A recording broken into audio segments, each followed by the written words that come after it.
Corporate Finance Excel Practice Problem. In this presentation, we're going to work a practice problem in Excel related to foreign currency cash management. Get ready, it's time to take your chance with Corporate Finance. Here we are in Excel. We have the information on the left-hand side. We're going to put that into the blue area into the worksheet on the right-hand side. Notice that we have two tabs down below. You may have four tabs on your worksheet, two with the answers to it, two with the practice problems as we have here. If I go to the practice problem 2, we've got a similar layout, different numbers, similar layout, so we'll take a look at both of those. Let's go back to practice problem 1. We'll do that one first. So practice problem 1, we're going to be touching in on the foreign currency here. Now note, we're just touching in on this. If you want to look at a lot more about how to value the foreign currency and look at the exchanges of them and whatnot and how to record them, especially from a financial standpoint on the financial statements, take a look at advanced financial accounting. We go into that kind of process in a lot more detail.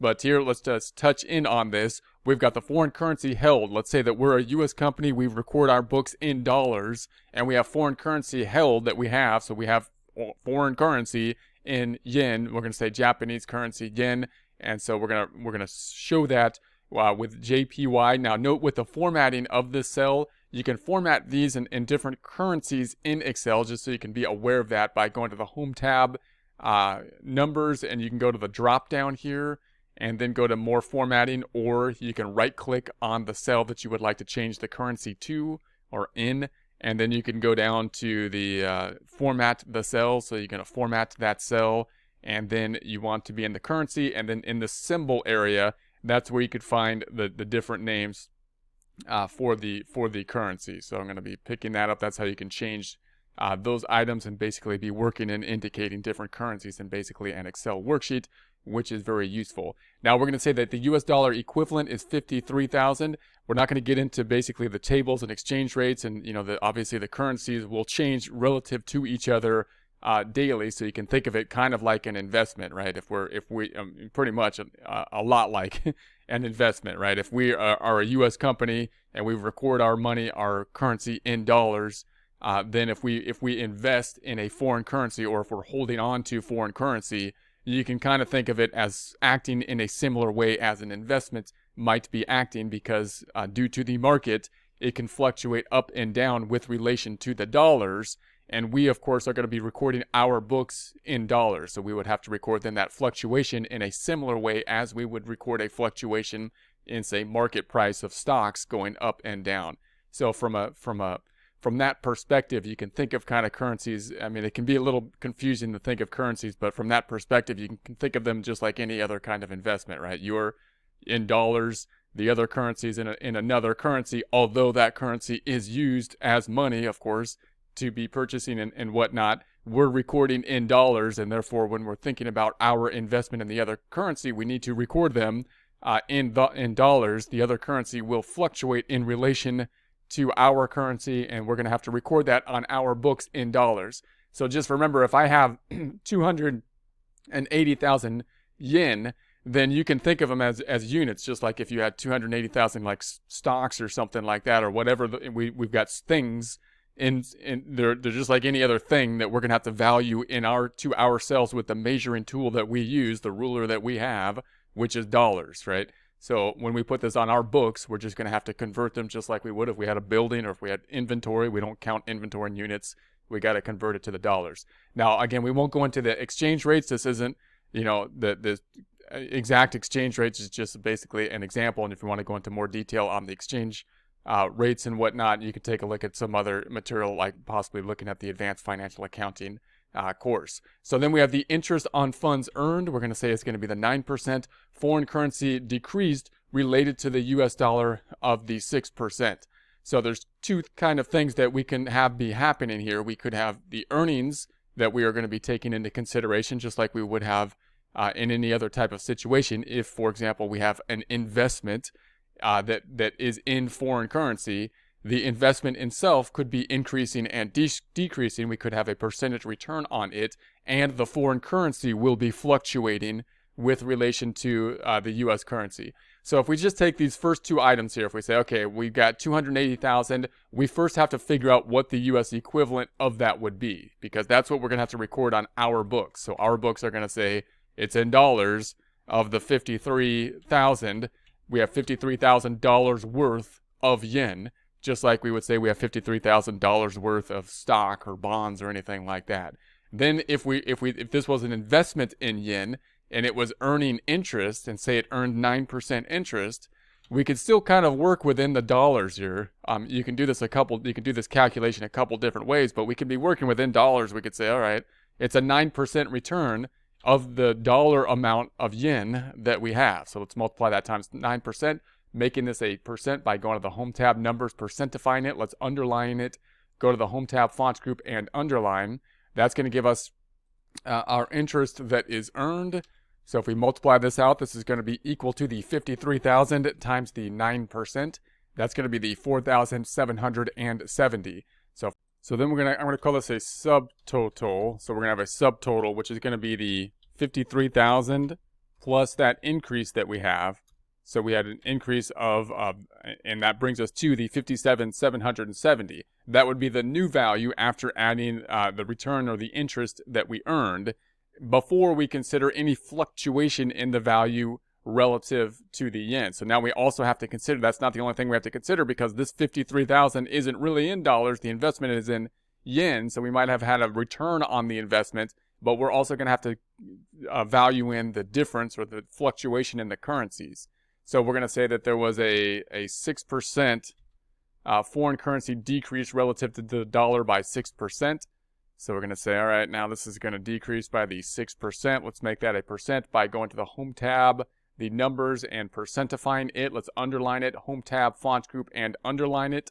And then we're going to take this, will be equal to the 57,770 times the 6%. And that's going to be the decrease in the value of the foreign currency. And then we're going to get the value of the holding then in US dollars, the value of the holding then that we need to be recording in our currency, the US dollars, because that's our measuring tool, is going to be the 57,770 minus the 3,466. So note, when we think about, and there's a couple different ways we can go about calculating this. Again, if you go into the advanced financial accounting, you could take a look at that. But the perspective you want to have when you're thinking about the foreign currency is basically similar to a perspective as if you're investing in some other any other kind of thing, stock or something like that. If you're just holding on to the currency, you're going to have fluctuation that will be just related to the difference between the currencies that you will have to be recording. Obviously, from a US dollar standpoint, where we're recording our books in US dollars, we need to record that fluctuation in dollars. Now, if our investment is in foreign investments that are in foreign currencies, then you can see we have these two things that are going to be happening here. We could get a return on our investment. That return on the investment is going to be in foreign currencies. So what really happened here is that the 280,000 yen had a return on it of the 9%, and we got the return in yen, right? So we could have basically done that calculation and then revalued it into the US dollars at that point. But we can also think about it this way. Well, the 9% return is a 9% return. So if the equivalent value is the 53,000, we got the 9% return. And then we also have the difference in the different values of the currency. So let's do that one more time. Let's go over here. Let's go to the Mexican. This is going to be pesos at this time. So we got the 360,000, and the US dollar equivalent then is going to be the 230,000. Now, again, this isn't exact exchange rate between the two, just an example problem. So foreign currency, we're going to say that the US dollar equivalent is 230,000, and then we're going to say that this money, the pesos, were invested in something that's going to be giving a return, and we're also going to have to deal with the fact that the foreign currencies are going to change. So two things that are happening. Remember, first thing, if you're just investing in foreign currency, you're going to have a fluctuation in the currencies. And then if you're investing in an investment that's paying in foreign currencies, then you're going to have a fluctuation in the investment itself that's going to be paid in foreign currency, and then the fluctuation in the currency. So we're going to have the US dollars, then the US dollar equivalent is going to be the 230,000. If there's going to be an increase, if our investment got a return on it of the 11%, what that really means then is that if it's an interest, if it's a holding account and we earn interest on it, the 360,000 would have earned interest in the foreign currency in pesos that we can then convert over. But since we already have it converted to dollars here, if there was an 11% return, we can apply out that same 11% return here. So we could say, all right, let's say the interest that was earned, then it's going to be the 11%. The 11%, let's make that a percent. Home tab, numbers, percent define, home tab, font group, underline. And then we're going to have the interest that is earned. Now remember, the interest that was paid to us isn't paid in US dollars, but it was paid in the foreign currency. That's going to be the 230 times the 11, but we're going to value it in the US dollars. And so that's going to give us our subtotal. Let's say subtotal, which is going to be the value that we have thus far, not yet considering the change in the currency rate. So the 230,000 plus the 25,300 gives us a 255,300. And let's say there was a big decrease. And again, this doesn't tie into the currency itself. I'm not trying to imply anything about the relative strength of the currency. This is just an example. But let's say currency could decrease relative to the dollar or increase relative to the dollar quite sharply. Let's say there was a big decrease of 31% relative to the dollar. Home tab, number group, percent. We can then go to the home tab, font group, and underline. So that's going to give us a decrease in the currency. This is going to be equal to the 255,300 times the 31% of the 79,143, and then the value of the holding in dollars then would be then equal to this 255,300 minus that decline. So obviously the fluctuation, the point is that the fluctuation in the currency, the holding, just simply the holding of the currency itself, can give more risk if you're in a currency, whatever that currency may be, that could have more tendency to fluctuate up and down, because that's going to be obviously part of the information that's going to result in the gains and loss related to the holdings. So two things are taking place here. One, we have gain or loss related to the investment that we're going to be receiving. If the investment is in foreign currency, that money that we're going to get, the return, is going to be in foreign currency, right? And then two, we have the relationship between the foreign currency and the US dollar fluctuating, which you could think of basically as an investment in and of itself. If we're just holding foreign currency, then we could be just waiting to see if the foreign currency strengthens or weakens with relation to the dollar, which we will simply record on our books, just like any other type of investment there. We're going to record it in dollars and record the dollar equivalent, just like we would record the dollar equivalent to stock, and then record the reflected gain or loss that is a result of the fluctuations that are taking place.